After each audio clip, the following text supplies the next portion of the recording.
త్రిపురాంతకం ప్రాచీన మంత్రం, చైతన్య విద్యలకు ప్రతీక, ఔషధ మూలికల స్థావరం, బ్రహ్మరాంబ మల్లికార్జునుల నిలయం అయిన శ్రీశైలానికి తూర్పు ద్వారంగా ప్రకాశం జిల్లాలోని త్రిపురాంతక క్షేత్రం ఉంది.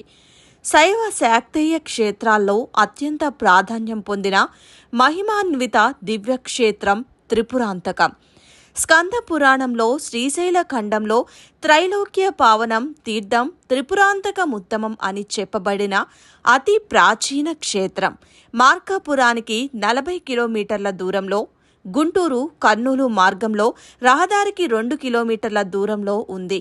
ఈ త్రిపురాంతక సిద్ధక్షేత్రం అనేక యోగులు, సిద్ధులు, తాంత్రికులకు ఆవాసభూమి, అనేక దివ్యమైన ఔషధాల నిలయం.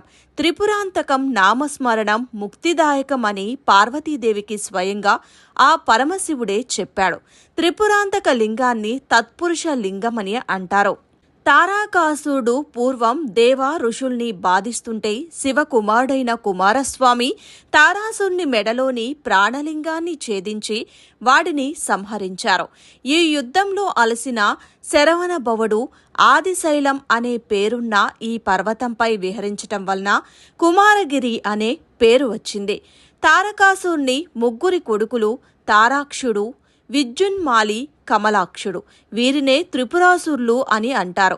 తండ్రి మరణానికి ప్రతీకారం తీర్చుకోవడానికి ఈ ముగ్గురు మూర్ఖులు శుక్రాచార్య అనుజ్ఞతో బ్రహ్మ కోసం ఘోర తపస్సు చేశారు.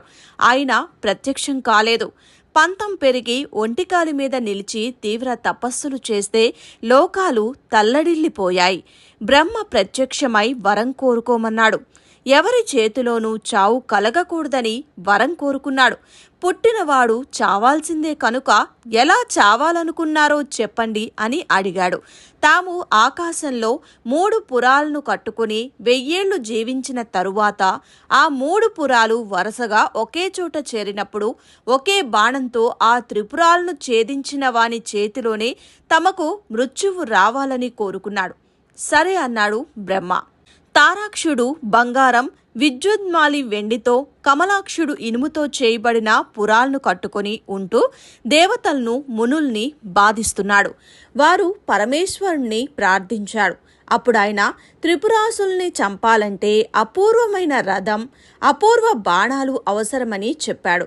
వీరు శ్రీహరిని ప్రార్థిస్తే ఆయన విశ్వకర్మకు ఆదేశమిచ్చి అపూర్వ బాణాలను సృష్టింపచేశాడు.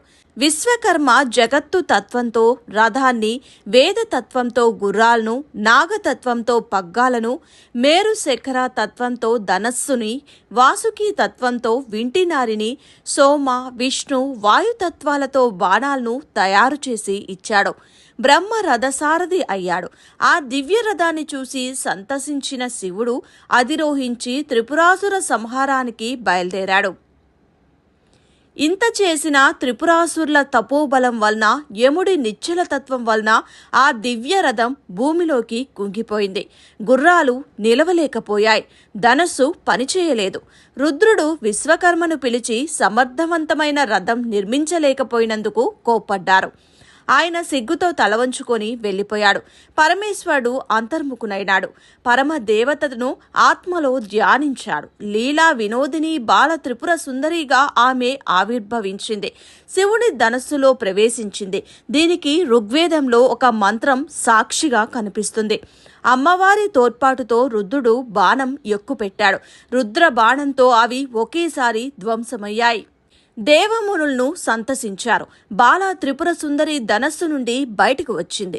శివుడు ఆమె సాయాన్ని ప్రస్తుతించారు. ఆమె కృతజ్ఞతతో త్రిపురాసుర సంహారం చేసిన రుద్రుడు ఎక్కడ ఉంటే తాను అక్కడే ఉండి ఆయన్ని సేవిస్తానని ఆయన అనుగ్రహాన్ని కోరింది.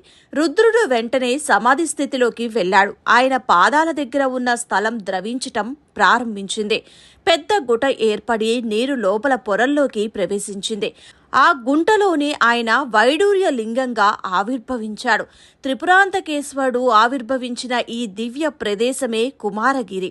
ఆదిశైలం, అరుణాచలం, కుమారచలం, లేబ్రాయపు కొండ అని పేర్లు ఉన్నాయి. తారకాసుర సంహారం చేసిన తరువాత కుమారస్వామి ఇక్కడ రహస్య ప్రదేశంలో తపస్సు చేస్తున్నాడు. తారకాసుర సంహారం చేసిన తరువాత కుమారస్వామి ఇక్కడ రహస్య ప్రదేశంలో తపస్సు చేస్తున్నాడు. ప్రతి పౌర్ణమి నాడు పార్వతీదేవి ప్రతి అమావాస్య రోజున పరమేశ్వరుడు వచ్చి తమ కుమారుడైన కుమారస్వామిని చూసి పోతూ ఉంటాడని శివ పురాణంలోని శ్లోకం తెలియజేస్తుంది. పూర్వం త్రిపురాంతకేశ్వరుడు పిలిస్తే పలికేవాడట. పాల్కురికి సోమనాథుడు బసవ పురాణంలో చెప్పిన కిన్నెర బ్రహ్మయ్య కథ తార్కాణం. ఈ ఆలయానికి నలువైపులా 4 ప్రధాన ద్వారాలున్నాయి. 4 వైపులా కొండపైకి మెట్ల మార్గాలు ఉన్నాయి. ఇప్పుడు తూర్పు ద్వారం ఒక్కటే తెరిచి ఉంది. దక్షిణ సోపాన మార్గానికి దగ్గర మూలస్థానేశ్వర స్వామి దేవాలయం ఉంది. ఈయన మహామహిమ కల దైవం. అనేక మంది రాజులు ఈయనకు భూరిదానాలు సమర్పించారు. దీనికి దగ్గరలో శ్రీ లక్ష్మీ చెన్నకేశవ ఆలయం ఉంది. పలనాటి బ్రహ్మనాయుడు ఈ స్వామిని అర్చించాడు. మూలస్థానేశ్వరునికి ఆగ్నేయంగా పంచబ్రహ్మలచే ప్రతిష్ఠింపబడిన పంచలింగ దేవాలయం ఉన్నది. ఈశాన్యంలో ఆవు పొదుగు ఆకారంలో లింగాలు దర్శనమిస్తాయి. పూజిస్తే ఆయురారోగ్యాల్ని ఇస్తాయి. దక్షిణ సోపానాల దగ్గర వీరభద్రాలయం ఉంది. ఇంకొంచెం పైకెక్కితే ఇష్టకామేశ్వరి దేవాలయం కూడా ఉంది. దీనిని దక్షిణంగా అద్భుత మహిమలున్న అగస్తలింగం ఉన్నది. దీనినే వింధ్యేశ్వర లింగం అని కూడా అంటారు. ప్రధానాలయం శ్రీచక్రాకారంలో నిర్మించబడింది. ఈ శివాలయం ఈ ఆకారంలో నిర్మించటం చాలా అరుదు. అలాంటి అరుదైన దేవాలయం ఇది. శివపార్వతుల శరీరమే శ్రీచక్రం. స్వామి ఉగ్రరూపం కనుక తూర్పు గ్రామాలు తగలబడిపోయాయట. అందుకే ఈ ద్వారాన్ని మూసివేశారు. పక్కగా ఉన్న దారిగుండా వెళ్లి దర్శనం చేసుకోవాలి. లోపల స్వామికి ఎదురుగా నందీశ్వరుడు ఆకర్షణీయంగా ఉంటాడు. జలలింగాన్ని దుండగులు పీకేస్తే కొండ కింద ఉన్న శ్రీరామ ప్రతిష్ఠిత లింగాన్ని తెచ్చి ప్రతిష్ఠిస్తారు. పునః ప్రతిష్టలో మూల విరాట్ను కదిలించకుండా మూల విరాట్కు కింద మరొక నర్మదా బాణలింగాన్ని ప్రతిష్ఠించారు. త్రిపురాంతకేశ్వరునికి ఉత్తరాన పార్వతీదేవి అంటే స్కందమాత ఆలయం ఉంది. పై 2 చేతులలో శాక్తేయ చిహ్నాలైన త్రిశూలం, డమరుకం కింది చేతుల్లో పద్మాలు కలిగి ఉంటాయి. అమ్మవారి ముందు కాశీ విశ్వేశ్వర లింగం ఉంది. కుమారగిరికి దగ్గర్లో ఒకప్పటి చెరువులో కదంబ వృక్షాల మధ్య శ్రీ బాలా త్రిపుర సుందరీదేవి ఆలయం ఉంది. ఈ ఆలయంలో ప్రతిదీ విశేషమైనదే. ఆలయ గోపుర గర్భగుడిపై నిర్మాణ శైలి వైవిధ్యంతో ఉంటుంది. గర్భగుడి మీద రాజగోపురాన్ని పోలిన గోపురం ఉండటం ప్రత్యేకత. అమ్మవారు ఉత్తరాభిముఖంగా దర్శనమిస్తారు. చిదగ్ని గుండంలోకి దిగాలంటే 9 మెట్లు దిగి వెళ్ళాలి. ఒక్కో మెట్టు ఒక్కో ఆవరణ. అదే నవారణంలో బాలా త్రిపుర సుందరి ఉంటుందన్నమాట. బాలా త్రిపుర సుందరీదేవి ఆలయం చెరువు కట్టపై ఒక పుట్ట ఉంది. అందులో విశేషమైన సర్పం ఒకటి ఉంటుంది. సంతానార్థులు, నాగదోషమున్నవారు ఈ పుట్టకు పొంగళ్లు సమర్పిస్తారు. ఇందులోని పాము రాత్రివేళ అమ్మవారి చితగ్నిగుండం చేరి సేవ చేసి తిరిగి వస్తుందట.